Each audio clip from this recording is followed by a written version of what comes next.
जयपुर नगर निगम greater और heritage में mayor का चुनाव मंगलवार को संपन्न हो गया है। जयपुर ग्रेटर में पहली बार मेयर बनने वाली भाजपा की सौम्या गुर्जर है। कांग्रेस प्रत्याशी दिव्या सिंह गुर्जर को उन्होंने 44 वोटों से हराया है। आपको बता दें कि ग्रेटर में 150 वार्डों के पार्षदों में से 97 से सौम्या गुर्जर और 93 पार्षदों ने दिव्या को अपना मत डाला। तो वहीं जयपुर नगर निगम में हेरिटेज में पहली मेयर कांग्रेस की मुनेश गुर्जर बनी है। उन्होंने भाजपा प्रत्याशी कुसुम यादव को वोटों से मात दी है। 100 पार्षदों में से मुनेश गुर्जर को 56 वोट मिले, जबकि कुसुम को 44 मत मिले। जीत के बाद सौम्या ने मेयर पद की शपथ ग्रहण की। हालांकि कांग्रेस ने ग्रेटर में अपना मेयर बनाने के लिए पूरी जद्दोजहद की। कांग्रेस इस उम्मीद में थी कि सौम्या को मेयर कैंडिडेट बनाए जाने से नाराज कुछ पार्षदों का उसे साथ मिल जाए तो वो भाजपा खेमे में सेंध लगा सकती है। तो वहीं कुछ निर्दलियों का भी साथ लेने के लिए कांग्रेस ने पूरी ताकत लगा डाली। गौरतलब है कि भाजपा में लंबी मंत्रणा के बाद सौम्या गुर्जर के नाम पर अंतिम मुहर लगाई गई थी। तो वहीं जीत के बाद हमारे संवाददाता पिंटू सिंह नरूका ने की सौम्या गुर्जर से खास बातचीत।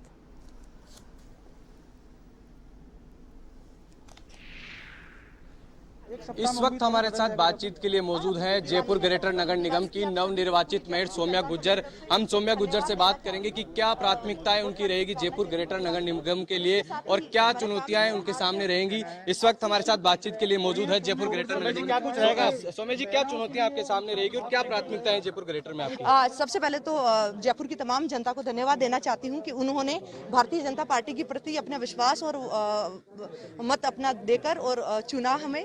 और उसके साथ ही सबसे पहला स्वास्थ्य, स्वच्छता और सुरक्षा, ये तीनों ही हमारे लिए सर्वप्रथम रहेंगे। सौम्या जी, आपने कहा कि आपको बीजेपी के जो 88 पार्षद थे उससे भी ज्यादा समर्थन मिला है, लेकिन बीच में ये कहा जा रहा था कि पार्टी में कहीं ना कहीं बगावत हो सकती है, लेकिन जिस प्रकार का समर्थन आपको मिलेगा, क्या कहेंगे? देखिए, भारतीय जनता पार्टी पहले भी एकजुट थी, अभी भी एकजुट है और आगे भी एकजुट रहेगी। और पूरा संगठन, हमारे प्रदेश अध्यक्ष जी के नेतृत्व में जिस तरह काम सबने किया तो वो प्रशंसनीय है। और भारतीय जनता पार्टी के कार्यकर्ता अनुशासित है और संस्कारवान कार्यकर्ता है। मैडम, कहा जाता है कि नगर निगम में भ्रष्टाचार ज्यादा होता है, एक बड़ी चुनौती आपके सामने रहेगी, किस प्रकार से लोगों को राहत मिले से भ्रष्टाचार से? देखिए, हमारी प्राथमिकता वही रहेगी, एक पारदर्शी सरकार देने की, शहरी सरकार देने की। इसके साथ में भ्रष्टाचार को मिटाने की भी हमारी तरफ से पूर्ण प्रयास किए जाएंगे। ये है जयपुर ग्रेटर नगर निगम की नवनिर्वाचित मेयर सौम्या गुर्जर, जिनका कहना है कि वो इस बार जयपुर ग्रेटर की जनता को पारदर्शी, स्वच्छ और सुरक्षा का जो है वो शासन देंगे। साथ ही जो निगम में जो कहा जाता है कि निगम में भ्रष्टाचार का अड्डा और बिना भ्रष्टाचार के काम नहीं होते, बिना रिश्वत के, उनको दूर करने की कोशिश की जाएगी। तो कहीं ना कहीं सौम्या गुर्जर आज जिस प्रकार से यहाँ पर जयपुर ग्रेटर नगर निगम की मेयर बनी है, काफी ऐतिहासिक रहेगी, क्योंकि यहाँ पर बीजेपी को जो है अपने 88 पार्षदों के अलावा निर्दलियों का भी यहाँ पर समर्थन मिला है। कैमरा पर्सन विजय गिरी के साथ पिंटू सिंह नरूका, एवन टीवी, जयपुर। ये बगावत का परसेप्शन विरोधी पार्टी का था और विरोधी पार्टी के भ्रमजाल में आप भी फंस गए थे। हम पहले दिन से ही आपको कह रहे थे कि भारतीय जनता पार्टी एक ऐसी अनुशासित पार्टी है और वो बार बार काट की हांडी चढ़ाना चाहते थे। काट की हांडी एक बार चढ़ती है, बार बार नहीं चढ़ती है और ना अब चढ़ने दिया जाएगा। चलिए, इसी खबर पर अधिक जानकारी के साथ सहयोगी पिंटू सिंह नरूका फोन लाइन पर जुड़ चुके हैं। पिंटू, जो स्थिति है वो स्पष्ट हो गई है, ग्रेटर में यहाँ पर मेयर बन चुकी है सौम्या गुर्जर। कितनी ज्यादा आश्वस्त पार्टी दिखाई दी और किस प्रकार का माहौल कार्यकर्ताओं में उत्साह का यहाँ पर नजर आया? देखिए, जैसे पहले से स्पष्ट था, जिस प्रकार से जयपुर ग्रेटर और हेरिटेज का जो चुनाव परिणाम आया था, जयपुर ग्रेटर में बीजेपी को स्पष्ट बहुमत था। हालांकि कांग्रेस को हेरिटेज में पूरा जो 51 का जो आंकड़ा था वो नहीं मिला था, लेकिन ग्रेटर में 88 यानी 88 सीटों पर बीजेपी के पार्षद जीत कर आए थे और कांग्रेस के 49 पार्षद जीत कर आए थे, जबकि बहुमत का आंकड़ा था 76। ऐसी स्थिति में बीजेपी को स्पष्ट बहुमत था। साथ ही कुछ जो निर्दलीय पार्षद जीत कर आए थे वो अधिकतर बीजेपी विचारधारा के थे। ऐसी स्थिति में स्पष्ट था कि जयपुर ग्रेटर में बीजेपी का बोर्ड बनेगा, बीजेपी का मेयर बनेगा। लेकिन कांग्रेस ने एक रणनीति तय की, सभी 6 जगह कांग्रेस ने अपने मेयर के प्रत्याशी उतारे, बीजेपी ने भी ऐसी स्थिति में जहां पर बीजेपी की स्पष्ट बहुमत नहीं था वहां पर बीजेपी ने प्रत्याशी उतारे। लेकिन कहीं ना कहीं जो स्थिति 2019 के मेयर के उपचुनाव में हुआ और बीजेपी के जो बागी थे विष्णु लाठा, वो कांग्रेस के समर्थन से मेयर बने। बीजेपी में जो बगावत थी उसका फायदा कांग्रेस को मिला। तो कांग्रेस की एक रणनीति थी कि जिस प्रकार से बीजेपी में गुटबाजी है, नाराजगी है, हो सकता है कि कांग्रेस उसमें सेंधमारी करे और क्रॉस वोटिंग होती है और 2 वोट भी कांग्रेस को मिलते हैं तो ये कांग्रेस की रणनीतिक जीत रहेगी। जी। कांग्रेस इसी रणनीति के तहत कांग्रेस ने दिव्या सिंह को यहाँ पर मेयर का प्रत्याशी बनाया था, लेकिन यहाँ पर बीजेपी पूरी तरह से सफल रही। लेकिन बीच में जिस प्रकार से जैसे ही हम सब ने देखा कि जो बीजेपी के वरिष्ठ विधायक है नरपत सिंह राजवी, उन्होंने जिस प्रकार के सवाल खड़े किए बीजेपी के अपनी ही पार्टी के मेयर प्रत्याशी सौम्या गुर्जर पर, उन्होंने कहा कि ये करौली की है, बाहरी प्रत्याशी है, कहीं ना कहीं कार्यकर्ताओं पर थोपने की कोशिश की। लेकिन उसके बाद में कांग्रेस का जो खेमा था वो मजबूत हुआ कि जब बीजेपी के विधायक ही इनसे नाराज हैं, मेयर प्रत्याशी हैं, तो ऐसी स्थिति में कहीं ना कहीं पार्टी को फायदा मिलेगा। लेकिन उन तमाम जो रणनीति और जो उम्मीदें थी उन नहीं फिरा यहाँ पर और बीजेपी को अपने पार्षदों से ही ज्यादा वोट मिले। 88 पार्षद बीजेपी के पास थे। जो निर्दलीय विधायक थे जो जीत कर आए थे वहां पर पार्टी ने उनको समर्थन किया था।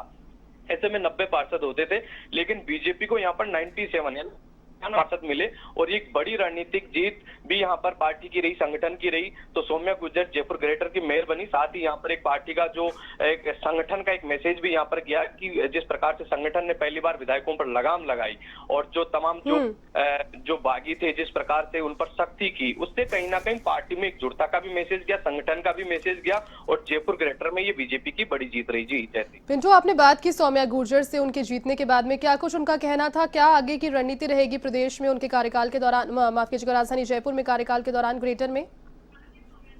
देखिए, जैसी जब हमने सौम्या गुर्जर से बात की, उन्होंने कहा कि हमारा जो सबसे बड़ा मुद्दा रहेगा, पीएम मोदी ने सफाई व्यवस्था का एक बड़ा जंग यहाँ पूरे भारत में शुरू की, स्वच्छ भारत का, और उस सपने को हम साकार करने की कोशिश करेंगे। हमारा जो सबसे पहला मुद्दा होगा वो जो साफ सफाई है, स्वच्छ भारत अभियान, उसको सफल करेंगे। साथ ही भ्रष्टाचार की जो कहीं ना कहीं बात आती है निगम में कि बिना पैसे लिए काम नहीं होते, तो हम उसका निवारण करेंगे और सुरक्षा की दृष्टि से भी कहीं ना कहीं हम पूरी मजबूती से काम करेंगे। पिछले 2 साल से जब से कांग्रेस की सरकार बनी है तब से यहाँ पर जो डोर टू डोर कचरा संग्रहण का जो कार्यक्रम शुरू किया गया था वो कहीं ना कहीं रुक गया, तो उसको सबसे पहले शुरू किया जाएगा। जी पिंटू, अब महापौर के चुनाव के बाद बात आती है उप महापौर के चुनाव की। कल वो चुनाव है, किसका नाम सामने आ रहा है, कौन यहाँ पर उप महापौर बन सकता है और टीम बनेगी एक सौम्या गुर्जर, के साथ में कौन रहेगा?